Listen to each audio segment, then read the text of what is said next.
ဒီကောင်း channel မှာကြိုဆိုပါရစေ။ခုတင်ဆက်ပေးမှာကတော့အောက်ဆန်နီးပြခဲ့တဲ့အချိန်တော့လားလာကောင်းခဲ့တဲ့ငွေကစားသမားကလေးပါလေးရဲ့သွင်းဖို့နဲ့ assistant တွေအကြောင်းပဲဖြစ်ပါတယ်ခင်ဗျာ။အောက်ဆန်ကန်တဲ့တဲ့အချိန်မှာတော့ကလေးပါလေးကရွှေလိုဖိုးတန်တဲ့ကစားသမားဖြစ်ခဲ့ပေမဲ့အောက်ဆန်ကြီးနိုင်ပြီးသွားတဲ့အချိန်မှာတော့အိုင်ကွန်နဲ့ကစားသမားတွေကြားမှာပဲခြေစွမ်းမတည်ငြိမ်မှုတွေနဲ့တိမ်မြုပ်ပြောက်ွယ်သွားတော့နှမျောစရာကောင်းလွန်ခဲ့တယ်ခင်ဗျာ။ကျွန်တော်သူ့ရဲ့သွင်းဖို့တွေနဲ့ assistant highlight တွေကိုအလွမ်းပြီးပြန်နေကြည့်ကြည့်အောင်ဗျာ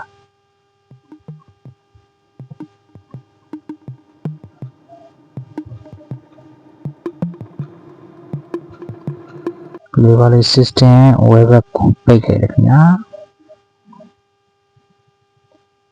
ဒါဆိုရင် message နဲ့ FA ဘလာပွဲမှာနောက်ကျကိုတွေနဲ့နိုင်ဝါကလေးပါလေး assist လုပ်ပေးလိုက်တယ်နာနီတကောင်းကြိုလေးချော်ပင်လေးမှမိလိုက်တယ်ဗျာ